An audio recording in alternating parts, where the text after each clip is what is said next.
All right. So let me project the screen before you so that you can see. Let me share my screen. So we are taking study session 7. I believe you can see. If you cannot see, please let me know. Yeah. So participants can now see my application. So staff performance appraisal. Now, this one will explain what are the criteria for appraising staff. What will you mean by appraiser? Appraiser simply means the method of knowing what exactly the staff is doing, where there's need for improvement, where there's need for motivation, where there's need for you to do training for the staff. So staff is like you assessing the level at which your staffs are performing, so that if there is need for motivation or any other inputs to be added to be effective in their particular place, in their assigned duties, and also not if for you to encourage them by increasing their wages or salary. So all these things will be looked into to ensure this is done. So at the end of this particular um, session, you must be able to give me the explanation of what appraiser is to extension workers. Then you must be able to explain the different types of staff appraisal. And also you must be able to explain the need for appraising staff performance in extension. And lastly, to explain the post-staff appraisal activities in extension organization. So the first one is the concept and meaning of staff appraisal. I told you earlier that I will not talk much. I'll just give you a brief discussion on each, then we move on to the next one so that class today. Appraisal. The term appraisal, evaluation, and assessment can be synonymously used to mean estimation of the nature or the value of staff. So you want to know the value of a particular staff, you can evaluate, you can assess, you can appraise.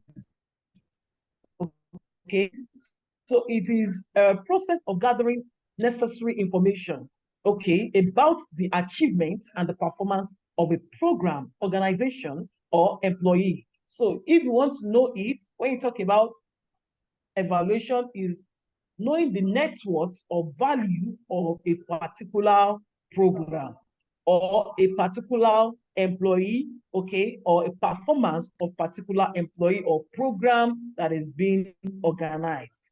All right. So staff appraisal is therefore a systematic method of assessing the performance of an employee in their job, and the view of helping management decision to make decisions concerning the promotion, if there's need to transfer, and if there's need for a training or a change in pay or wages. All right. So appraisal of extension workers would be done in the following ways. One, construction of organization, that is building of that institution.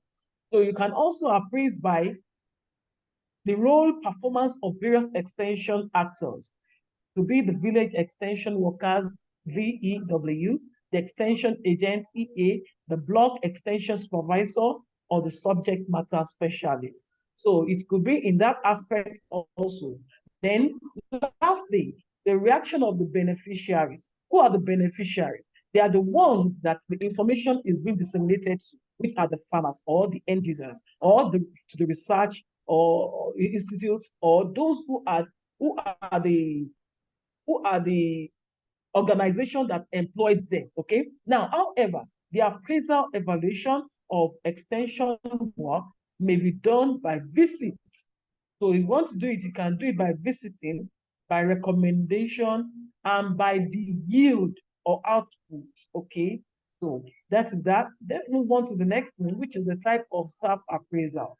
We have majorly two types of appraisal. We have the formal and the informal one. The formal appraisal is a method of assessing or it is an assessment or appraisal which is carried out semi-annually. What do I mean semi-annually? When something is semi, maybe it could be within the year, maybe third at the quarterly or mid of the year, that middle of the year, okay? So semi-annually or annually or in a formalized method or basis through the use of forms of annual performance evaluation report. We call it APER. This is a kind of that is done on annual basis. So you have received, you have sent forth a particular employee to do a particular job, and at the end of the job, he comes back with reports. So from the report he has given, you should be able to deduce the effectiveness of that employee. So we call it annual performance evaluation report. So if it's a particular innovation given to the extension agent to disseminate to the farmers, his report, the percentage of those that adopted such innovation will give you a full understanding that this innovation was effectively disseminated or given to farmer in the right sense, okay? And if it is not, you particularly, even if the report is given, there is need for a visit to a particular study or to the particular area which such innovation is being carried out. Looking at this report and your visitation will give a clue of what exactly has been done and will give you a view of what you need to do in order to encourage the particular extension there. So this form contains information on the employee's character. So it entails the character. Character could be the name, age, the current post or rank, okay? An assessment section centers principally on attitude and behavior to work, to peers and superior officers, punctualities, integrity, intelligence, initiative, responsibility, tolerance, perseverance, persistence, emotion, ability, then stress coping ability, and other. So it will include all this. So this will be graded and this will be put forth for promotion or for motivation. So all the behavioral attitudes will be rated from a scale scaling highest to lowest.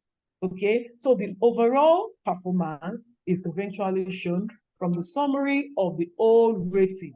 So the formal appraisal could take any form of the following approaches. One, supervisor's rating of subordinates, a group of supervisors rating subordinates, a group of peer rating colleagues, and subordinates rating their superior.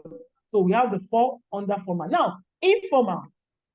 Now, informal is a kind of assessment that is conducted on day-to-day basis, all right? As such, profile close connection between behavior and the feedback. So this one is done at least every day, constantly. As long as procedures are being carried out, then there's need for assessment. So primarily, this approach is to check undesirable performance before such is entrenched, okay? Before it is passed to another set of people. So in order to prevent it, you make sure that you constantly evaluate you extension in on like either as subordinate or being assessed as a superior. So personal characteristics such as intelligence also is looked into. Decisiveness, okay, then creativity and ability to get along with others are the major aspects in this area. So the method does not involve record keeping. It is usually carried out by the whim of eyes. So not that you have a record you are keeping every day, like the former one, which needs a particular scale of rating, looking at the behavior, disposition to work, integrity, and blah, blah. But this one is a day-to-day. When you assign job to a particular subordinate, you look at the way he or she reacts or takes the particular assignment. All right. Now, looking at this one, you look at the disposition to work when it's given assignment or duty to perform. All right. So suffice it to state, therefore, that it could be a supplement to a formal approach. So it could be it could also be used to assess formally. All right. So if you don't have enough evidence to prove under a formal appraisal, you can come forth to look at what actually the individual has been doing or has been engaged in. Now, let us move on to the third thing, which is the need for appraising staff performance in extension. It's not only in extension, but we are majoring our discussion on extension. Now, staff appraisal is well conducted to help in one, informing the job holder who is being assessed as to know how he is doing. So now, if you are working, for you to be promoted, there are criteria to look into. There are major things you need to understand for your promotion. And if this is not done, you know for sure that you may not be promoted or your promotion may be delayed. So now, who is being assessed as how he's doing? You look into that, then stimulating the person to better perform, to better performance if this is seen to be a warrant by the current level of performance. Then also indicating the skill that needs improvement. Yes, you have been doing this very well. I think you still need to improve on this side. You need to understand that there's need for you to do this. You need to include in your daily activity.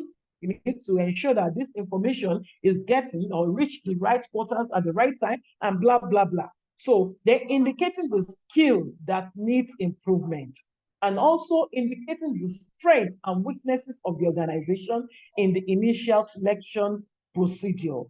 And fifth, also, we look at the catalogs, the cataloging the capacity of the employees on an organizational basis, serving as a memory base back of information on capacities of the employee. Then why do we need to appraise? To read the salary. And if there's need for training, before there's why do we need to appraise? You need to appraise to know what exactly the employees are doing.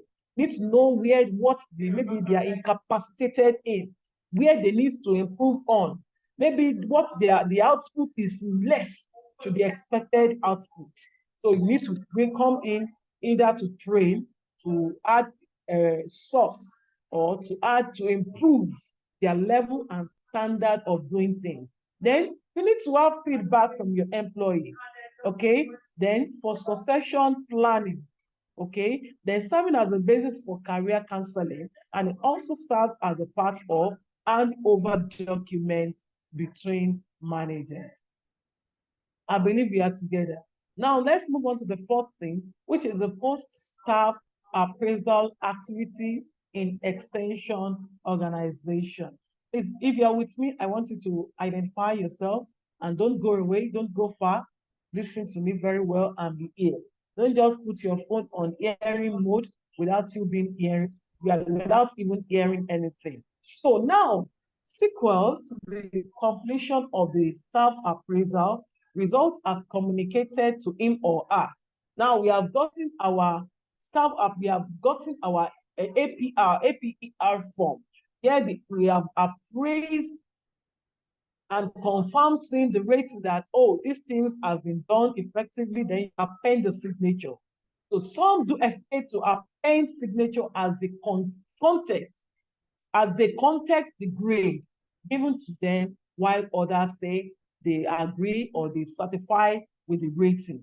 Now, in appraising, there are a lot of things you look into. Activities of the extension worker. So this kind of result in extension organization are reported to supervisors in a feedback interview with a view to ensure the following: one, giving both favorable and unfavorable results to subordinates; two, analyzing the causes of problems, then changes and necessary action to improve the job performance, and rewatching a mutual agreement on objectives against the next period. Now, there are some pitfalls in extension managers that they need to avoid. So one of it is you must not be biased. The rate of being biased, rates by hours, that's the first one. Rates by hours. The second one is different rating forms. Then we have the staff standard. We have the halo effect. I was asking you sometimes ago that what do you understand by halo effect? Halo effect. So now we'll talk about it here. So the first one is the rate bias.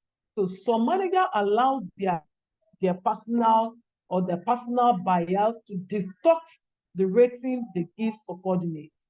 So this issue could bring about being prejudiced, having a prejudice against maybe you are a person that you don't desire a particular sex, you look into ethnic, I don't like this particular tribe, religion, maybe you're a Muslim, you dislike Christians, and the styles of clothing, maybe the person used to wear clothes that you don't like. Then you look at the age, maybe the person is younger or older in age, and some other factors which could serve as a means of being biased. So these, you need not to be biased in any form. Looking at religion, you're working together based on the standard that has been given as the method of appraisal. Don't look at sex, don't look at age, don't look at religion, don't look at the style of dressing, don't look at the age or anything, color, or whatsoever you might have had as a behind your mind against the person you are rating. All right. Then the next thing is the different rating patterns. Individual differences is to differentiate in rating styles of managers. All right. Why some rate easily, their rate harshly, some rate very well, some just rate, they are so they don't see it as something that the way they like.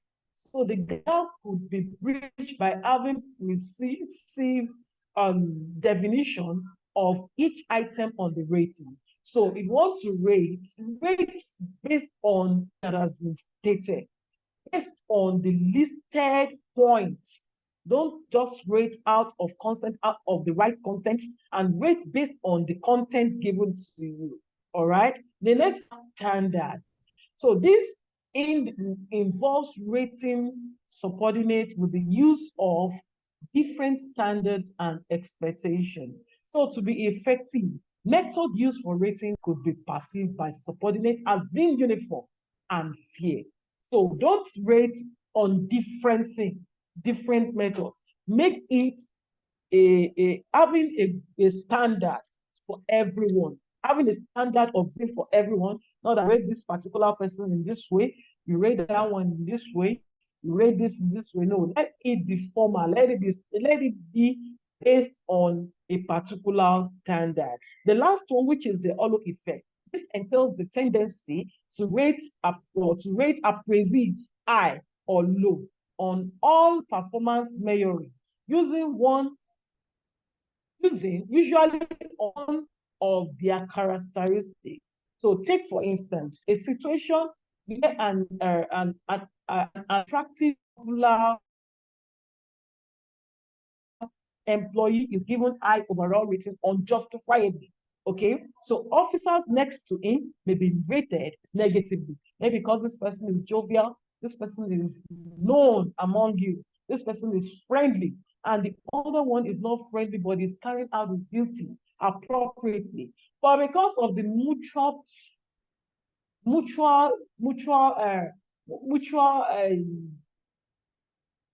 mutuality you have gained with one another, that had brought about you having a particular standard to rate A than rating B that is friendly, but carrying the assignment or duty appropriately. So managers need to rate employee separately on each of a number of performance to be measured with a caution of guiding against halo effect. Okay, it's worth noting, however, that this pitfall, if not consciously taken care of, it constitutes constraints to effective appraisal. So you need to look into all these things to avoid further confrontation. Managers prefer to avoid direct confrontation, and this place urges, guesses, or decide the fate of subordinates. Likely abuse or reasonable means to measure or appraise our employee, okay, in order to prevent having a poor communication, lack of appraising training, unpleasantness of appraising interview, of a process, poor quality management, laziness, and reluctance. So some could be friendly, jovial, but lazy. That means they are not doing it right. And some could be unfriendly, but very hardworking. So all these things must be looked into when you are appraising or employee. So I think we are done for that. So if you have any question based on that, kindly raise up your hands, unmute yourself, and respond.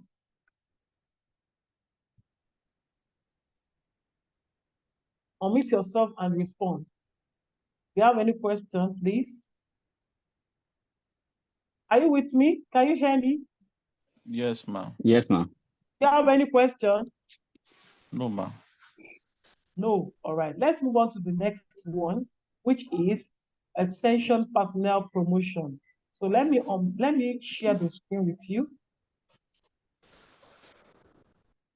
All right. So under this one, we talk about extension personnel promotion. So at the end of this particular session, you must be able to explain the concept of promotion, extension, personnel, the method, concept of promotion of extension personnel, and you must also discuss the measures and basis for staff promotion, and lastly, explain management of reward and incentives in extension personnel.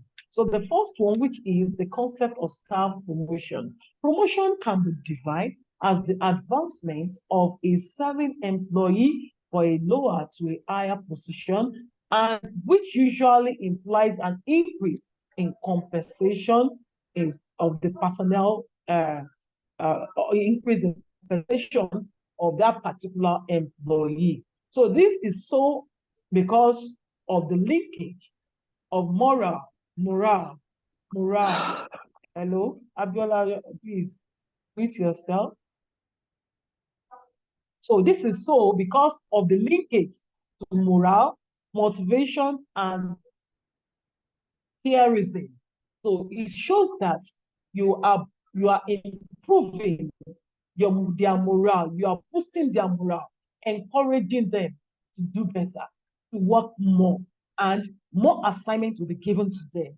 Then also you motivate them, you give them a smile, encourage them to work better and to put in their best in such place of work. The style says of it that opportunity of advancement and the chance to make the best possible use of one capacities from one of the wellspring of human motivation. So it further says that the proper determination of position, which can be filled by selection of the ABDIS employee for advancement. So the development for employment of employee to their maximum usefulness and the proper balance between inside and outside recruitment lie at the very heart of good personnel administration. What does all this story mean? That when you are not, you have desired to promote your staff, this will boost their morale. This will help them, motivate them, and it will show that where they are actually working, they are well concerned. Their employees are concerned about their welfare, about how to put smile on their face. And also, it will build a courage in them to be able to see themselves as somebody, okay? And this will help in the advancement of particular company or organization. So if they are boosting their morale, you are not only helping them, you are not only helping improving their welfare, you are also helping your company, you are helping your industry, and you are improving the standard at which work will be done. Okay, some organizations have a promotion policy which guarantees advancement to serving employee from time to time. So there are some that is based on maybe biannual, some are done twice, maybe at particular, maybe after 2 years, some are done after 3 years, some are done yearly, some are based on the policy of each organization. Okay, so other have a promotion policy which sees promotion as general staff program, a policy for filling position with at least available talent within or outside organization. So in the words of Oglem Sterling, he overemphasized on year of experience. Okay, so year of experience also determines how promotion will be done. All right, so quite often I count 20 years of experience is merely 1 year of experience. That's 20 times, okay? Many are the clerks in executive companies who are still operating them as clerical posts. In themselves are not in themselves bad. So some have been serving in a particular post for a long period of time, and they are still in that post. So what makes them bad are that the words which style says that the lack of the following essential ingredients. One, adequate qualification standard for key position. If they're still in that position, that means they don't have adequate standard for them to be promoted to another position. Then another thing is that adequate record and machinery, which provide a means for finding the best candidates within the organization. I could remember sometimes ago when typewriter was used in components. Okay, people filling the position to be a typist, but later computer came. If you are still maintaining the standard of typewriting, let me be sure with you that you will still be where you were. You will not be promoted at all because there are skills and techniques for you to understand in the use of computer. So you have to fill in to be updated so that you will not be out of date and be pushed out of the organization as time goes on. Now, adequate measure of overall competencies and potentialities. So all this must be looked into. Then promotion and transfer across division lines within the organization, and thus providing as broad or field of selection and promotion opportunities as possible. So those were explained by Star of this step. Okay. Now, mayors and basis for promotion, which was explained also by Glenn Starr. The first one is the comparative performance. The second one is seniority. The third one is examination. And the last one is trial on the job. So all these were explained in your manual. I want you to go and read more. Read more. If time will permit me, I will come back to explain the other parts of this session to you. But I think this is where we are going to stop for today. So you read the learning outcome 3, which is management of rewards and incentives. I want you to read it very well. So if time permits before the end of this week, I'll come back to explain to you. Do you have any question? Unmute yourself, please. Unmute yourself. Unmute yourself, please. Do you have any question? No question, ma. No question. Ogutumbi Mary, do you have any question? Yes, ma. No question, ma. No question. All right. So if time permits me, I'll come back to revise with you again. But let's call it a day for now. Please prepare Okay, for ma. your examination. When you're coming for your examination, don't have it in mind that one will be this, one will be that. Prepare for both pen on paper and computer-based tests. So you are doing both for your examination, pen on paper and CBT. Read well, I beg you. I wish you all the best and have a good day. Bye for now. Thank you, Amen. Thank ma'am. you, Thank ma. you, ma. Amen. Thank you, ma. Nabila, thank you.